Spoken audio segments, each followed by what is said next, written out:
Hi friends. Yesterday மேட்ச்சில் மறுபடியும் pattern 4 repeat ஆகிருக்கு. எத்தனை பேர் நம்ம சொல்கிறதெல்லாம் ட்ரை பண்ணுறீங்கன்னு தெரில. நான் சொல்லியிருந்தேன் ஐபிஎல் வந்து திராவிஸ்ரீ டெபியூ ஆனாலும் சொல்லிட்டு நான் மோஸ்ட்லி அவர் தான் கேப்டன் ட்ரை பண்ணியிருந்தேன். எத்தனை பேர் வந்து ட்ரை பண்ணுறீங்க என்னன்னு ஒன்றும் தெரில. சரி வாங்க இன்றைக்கி மேட்ச்சுக்கு நான் ப்ரெடிக்ஷனை பார்க்கலாம். மேட்ச் நம்பர் 36 கொல்கத்தாவுக்கும் பெங்களூருக்கும் இடையே நடைபெறும் இந்த போட்டி மதியம் 3:30க்கு ஈடன் கார்டன் கிரிக்கெட் கிரவுண்டில் நடைபெறுதுங்க. பிச்சு வந்து பேட்டிங் பிச்சு, ஆவரேஜ் ஸ்கோர் 183 பதிவாயிருக்கு. இந்த மேட்ச்சில் பர்சன்டேஜ் வைஸ் அதிகமாக இருக்கக்கூடிய பிளேயர்ஸ் யார், ஃப்ளாப் ஆகக்கூடிய பிளேயர்ஸ் வந்து ஓப்பனாகவே சொல்லியிருக்கேன், ட்ரை பண்ணி பாருங்கள் இந்த மேட்ச்சில். ஃபஸ்ட்டு தினேஷ் கார்த்திங்க. தினேஷ் கார்த்தியோட 250வது ஐபிஎல் மேட்ச் இன்னைக்கு. தினேஷ் கார்த்தியோட ஸ்பெஷல் டே இன்னைக்கு. லாஸ்ட் மேட்ச் கூட வைசியாக வந்திருந்தாரு. இவருடைய ஒரே ஒரு வீக்னஸ் என்னன்னா, கண்டினியூவாக ஒரு முறை 53 அடிச்சிருக்காரு, ஒரு முறை 83 அடிச்சிருக்காரு ரன்னு. இவர் வந்து இந்த 2 டைம் ஹெவி பர்ஃபார்மன்ஸ் வந்ததுனால மட்டும்தான் இது ஒரு மைனஸ். மற்றபடி தினேஷ் கார்த்தியோட ஸ்பெஷல் டே இன்னைக்கு. இவரை வந்து வச்சுக்கிறவங்க வச்சுக்கோங்க, ட்ராப் பண்ணுறவங்க ட்ராப் பண்ணி பாருங்கள். நான் வந்து மென்ஷன் பண்ணிக்கிறேன். ஏன்னா நான் ஒரு பர்டிகுலர் பிளேயரை ஃபிக்ஸ் பண்ணிட்டு சொல்லிட்டு போயிடுறேன்னா, அந்த பிளேயர் வந்து உங்களுக்கு பிடிக்கலாம் ட்ராப் பண்ணிக்கோங்க, வேணும்னா எடுத்துக்கோங்க.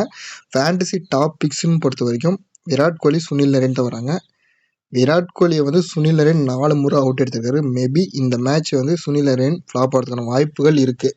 என்னுடைய கணிப்பில் நான் வந்து ஒரு 3 பிளேயர் மேலே ரிஸ்க் எடுக்கிறேன்னா, டூ பிளஸி, சுனில் நரேன், தினேஷ் கார்த்தி, இந்த 3 பிளேயரில் தான் வந்து மோஸ்ட்லி இன்றைக்கி நடக்கக்கூடிய மேட்ச்சில் வந்து ஃப்ளாப் ஆவாங்க. அந்த பிளேயர் யாருன்னு பார்த்து ரிமூவ் பண்ணிக்காங்க. நம்ம எப்பயுமே சொல்கிறது தான், நம்ம பேட்டர்னை விட்டு வெளியே எங்கேயும் போகாது. கட்டாயம் இந்த 6 பிளேயரில் வந்து 2 பேர் வந்து 100% ட்ரீம் டீம் வந்துடுவாங்க, கேரண்டியாக நான் சொல்லிடுறேன். அதுக்கு மேலே ட்ரீம் டீம் வரக்கூடிய பிளேயர்ஸை நீங்கள் வைக்கிறதும் வைக்காதும் உங்கள் இஷ்டம். நாம் எப்பவுமே சொல்கிறது தான் 2, 3, 4, 5 இதுக்குள்ளே ஒரு பேட்டர்ன் வந்து 100% கிளிக் ஆகிட்டே இருக்கும். அது எந்த பேட்டர்ன் பார்த்து நீங்கள் பிடிச்சி உங்கள் டீமுக்குள்ளே வச்சுக்கோங்க. ஏன்னா அதை பொறுத்து தான் நம்ம லோ பிக்கில் வந்து பிளேயர் எடுக்க முடியும். இங்கே இருக்கிற பிளேயர்ஸை நீங்கள் ரிமூவ் பண்ணால் மட்டும்தான் லோ பர்சன்டேஜில் வரக்கூடிய பிளேயர்ஸ் வந்து நம்ம பிக் பண்ணுறதுக்கு ரொம்ப ரொம்ப யூஸ்ஃபுல்லாக இருக்கும். அதே போல் இங்கே இருக்கக்கூடிய பிளேயர்ஸை ரிமூவ் பண்ணுறதுக்கு முன்னாடி கரெக்டாக யோசிச்சுட்டு ரிமூவ் பண்ணிக்காங்க. ஏன்னா இதை தாண்டி இந்த 6க்கு 6 வச்சாலும் வேஸ்ட்டு, நம்மளோட யூஸருக்கெல்லாம் தெரியும். அதுபடி நீங்கள் டீம் போடுங்க. பிலிப் சால்ட்டை பொறுத்த வரைக்கும் ஹெட் டு ஹெட்டில் நல்லா ஆவரேஜ் வச்சுருக்காரு. 2 மேட்ச்சில் 87 ரன் அடிச்சிருக்காரு. ஸோ பிலிப் சால்ட் வந்து விக்கெட் கீப்பிங் ஆப்ஷனுக்கு நல்ல ஒரு பெஸ்ட் ஆப்ஷனாக இருப்பார், வேணும்னு வச்சுக்கோங்க. அடுத்து டூ பிளஸி. லாஸ்ட்டாக விளையாடின மேட்ச்சில் வந்து பார்த்தீங்கன்னா ஒரு மேட்ச்சில் 60 ரன்னு, ஒரு மேட்ச்சில் 61 ரன் அடிச்சிருக்காரு. 2 முறை நல்ல ஹெவியான பர்ஃபார்மன்ஸ் வரதுனால தான் நான் இவரை ட்ராப் பண்ணுறதா சொல்லியிருக்கேன். பட் கேகேஆருக்கு எதிராக மட்டுமே 480 ரன் அடிச்சிருக்காரு. மேபி அந்த 20லேருந்து 15லேருந்து ஒரு 20 ரன் வரைக்கும் எதிர்பார்க்கலாம் டூ பிளஸி கிட்ட. அதுக்கு மேலே அவுட் வரதுக்கான வாய்ப்புகள் இருக்குன்னு நான் எதிர்பார்க்குறேன். உங்களுக்கு வேணும்னா வச்சுக்கோங்க. மேபி அந்த 20லேருந்து 25 ரன்னுக்கு மேலே அடிச்சு கூட ட்ரீம் டீம் வரலாம். என்னுடைய எதிர்பார்ப்பு தான். நான் ட்ராப் பண்ணும்போது தாராளமாக ட்ராப் பண்ணுவேன் கிராண்ட் லீகில் ட்ரை பண்ணுறப்ப. நீங்கள் வந்து உங்கள் ஒப்பீனியனில் வந்து எப்பவுமே டீம் எடுங்க, அதுதான் பெட்டர் ஆப்ஷன். அடுத்த பிளேயர் பார்த்தீங்கன்னா சுனில் நரேன். சுனில் நரேனை பொறுத்த வரைக்கும் இந்த ஈடன் கார்டன் கிரிக்கெட் கிரவுண்ட்னாவே கம்பல்சரி வந்து விக்கெட் எடுத்துடுறாருங்க. 55 மேட்ச்னா 55 மேட்ச்சில் 65 விக்கெட் எடுத்துடுறாரு சுனில் நரேனை பொறுத்த வரைக்கும். இவருடைய ஒரே ஒரு வீக்னஸ் என்னென்னா, கண்டினியூ வந்து ட்ரீம் டீம் வந்திருக்கிறது தான் பிரச்சனை. அதனால தான் நான் சொல்கிறது. என்னுடைய ஒப்பீனியன் என்னன்னா, ஃபேண்டசி டாபிக்ஸு கண்டினியூவாக 4 மேட்ச்சில் இந்த செகண்டாக வரக்கூடிய பிளேயர்ஸ் வந்து ட்ரீம் டீம் வந்துட்டே இருக்காங்க. அந்த ஒரே ஒரு ஆப்ஷனால் தான் இவரை வந்து நான் ட்ராப் பண்ணி பார்க்குறேன். இன்றைக்கி மேட்சை பொறுத்த வரைக்கும் நான் ஏன் விராட் கோலி எதிர்பார்க்குறேன் அப்படின்னா, கேகேஆருக்கு எதிராக மட்டுமே இது வரைக்கும் 944 ரன் அடிச்சிருக்காரு விராட் கோலி. சரிங்களா? ஜஸ்ட்டு ஒரு 56 ரன் அடித்தா கேகேஆருக்கு எதிராக மட்டுமே 1000 ரன்களை அடித்த வீரர் அப்படின்னு சொல்லிட்டு ஒரு ரெக்கார்டு வந்து பதிப்பார். நான் எதிர்பார்க்குறது இந்த மேட்ச்சில் விராட் கோலி பேட்லேருந்து ஒரு 50 ரன்னுக்கு மேலே வரும் அப்படின்னு நான் எதிர்பார்த்துருக்கேன். என்னோடய டீமில் கிங் கோலியை தான் வந்து கேப்டனாக கொடுக்குறேன் இன்றைக்கி மேட்ச்சுக்கு.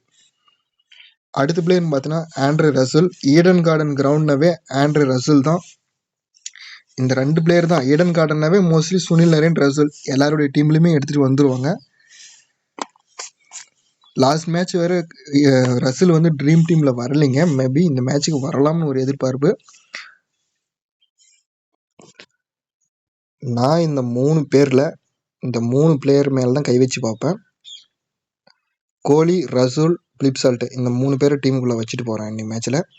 உங்களுடைய நீங்கள் யாரெல்லாம் ரிமூவ் பண்ணுவீங்கன்னு சொல்லிட்டு கமெண்ட்டில் சொல்லுங்கள். ஏன்னா அது மற்ற யூசர்ஸுக்கும் கொஞ்சம் ஹெல்ப்ஃபுல்லாக இருக்கும். லோ பிக்கு வாங்க பார்க்கலாம். நெக்ஸ்ட்டு பர்சன்டேஜ் யூஸர் லோவாக இருக்கக்கூடிய பிளேயரில் இந்த 3 பிளேயரில் யாராச்சும் ஒரு 2 பேரை ட்ரை பண்ணி பாருங்கள். லோம்லோரை பொறுத்த வரைக்கும் ஜஸ்ட் 29 ரன் அடித்தா போதும். ஐபிஎல்லில் 500 ரன் வந்து ரீச் பண்ணுவார். லோம்லோரை வேணால் ட்ரை பண்ணி பாருங்கள். வெங்கடேஷ் ஐயரை பொறுத்த வரைக்கும் ஆர்சிபிக்கு எதிராக 26 வச்சுருக்காரு ஆவரேஜ். வேணால் வெங்கடேஷ் ஐயரை வச்சு பாருங்கள். ரிங்கு சிங் வந்து சிம்பிளாக சொல்லணும்னா லாஸ்ட்டாக ஐபிஎல்லில் நல்லா பர்ஃபார்ம் பண்ண பிளேயர்ஸ்லாம் இந்த சீசனில் என்னவோ யாரும் சரியாக பர்ஃபார்ம் பண்ணலை. அந்த ரீசனுக்காக ரிங்கு சிங்கை நான் மென்ஷன் பண்ணல. பட் பிளேயர் வைஸ் பார்க்குறப்ப நல்ல பிளேயர் தான். நான் வந்து வெங்கடேஷ் ஐயர், லோம்லார் இந்த 2 பிளேயர் யாரும் ட்ரை பண்ணி பாருங்கள். மற்ற பிளேயருக்குலாம் வந்து வாய்ப்புகள் வந்து அதிகமாக கிடைக்கிறதில்ல. அதுதான் உண்மை. நான் இந்த பர்சன்டேஜ் வைஸ் அதிகமாக இருக்கக்கூடிய 11 பிளேயர்ஸில் டூப்ளசி ட்ராப் பண்ணி பார்க்குறேன். சுனில் நரேன் ட்ராப் பண்ணி பார்க்குறேன். பவுலிங்கில் வந்து ஸ்டார்ஸை ட்ராப் பண்ணி பார்க்குறேன். லோக்கி ஃபெர்கூசனை பொறுத்த வரைக்கும் ஃபார்ம் வைஸ் நல்லா இருக்குது. அதுக்கப்புறம் உள்ளூர் லீக் எல்லாமே mostly 1 or 2 wickets compulsory match எடுத்துகிட்டு வந்துட்டே இருக்காரு. அதனால் லோக்கி ஃபெர்கூசன் ஓகே. வருண் சக்கரவர்த்தி பற்றி சிம்பிளாக சொல்லணும்னா ஆர்சிபிக்கு எதிராக ஆடக்கூடிய மேட்ச்சில் 4 விக்கெட் 3 விக்கெட் 1 விக்கெட் 2 விக்கெட்னு சொல்லிட்டு கம்பல்சரி எடுக்கிறாரு. வேணும்னா வச்சுக்காங்க இவர். ஈடன் கிரவுண்டில் அதே போல் எட்வேர்ட்லேயும் நல்ல ரெக்கார்டு வச்சிருக்காரு வருண் சக்கரவர்த்தி. என்ன வச்சுக்கலாம்.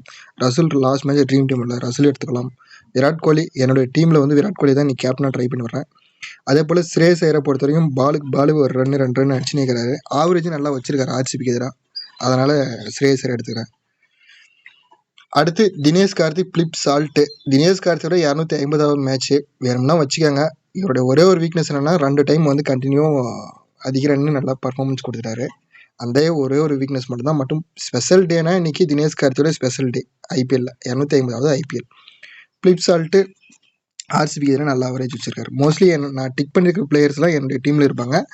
இந்த ட்ராப் பண்ணியிருக்கிற பிளேயர்ஸ் வந்து ட்ராப் பண்ணி பார்ப்பேன். ஏன்னா ஒரு பெரிய பிளேயரை வந்து ரிமூவ் பண்ணால் மட்டும்தான் நம்ம அந்த ப்ரைஸை அடிக்க முடியும். அந்த ஒரு ரீசனுக்காக மட்டும்தான் நான் ட்ராப் பண்ணுறேன். மற்றபடி ரீசன் ஃபார்ம் வைஸ் பார்க்குறப்ப எல்லாம் நல்ல பிளேயர்ஸ் தான். உங்களுடைய ஒப்பீனியனில் வந்து கமெண்ட் சொல்லிட்டு போங்க. அதே போல் நீங்கள் யாரெல்லாம் ட்ராப் பண்ணுவீங்க அப்படி சொல்லிட்டு கமெண்ட்டில் சொல்லிட்டு போங்க. பிளேயிங் 11ல் பெரும்பாலும் இன்னைக்கு மேட்ச்சில் யாஸ் தயாலுக்கு பதிலாக மயங்க் டாகர்னு சொல்லிட்டு ஒரு பவுலர் வர மாதிரி சொல்லியிருக்காங்க ஆர்சிபி பக்கம்.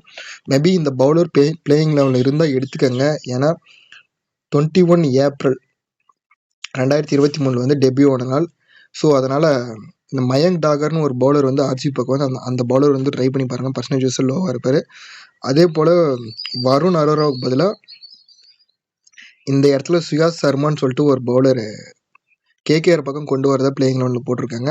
இந்த பவுலர் வந்தாலும் ட்ரை பண்ணி பாருங்கள். பர்சன்டேஜ் வைஸாக இவரும் லோவாக தான் இருப்பார். ஏன்னா இவர் வந்து ஆர்சிபிக்கு எதிராக விளையாடக்கூடிய மேட்ச்சில் கம்பல்சரி விக்கெட் எடுத்திருக்காரு. 3 விக்கெட் கூட எடுத்திருக்காரு சுயாஸ் சர்மான்ற பவுலரு.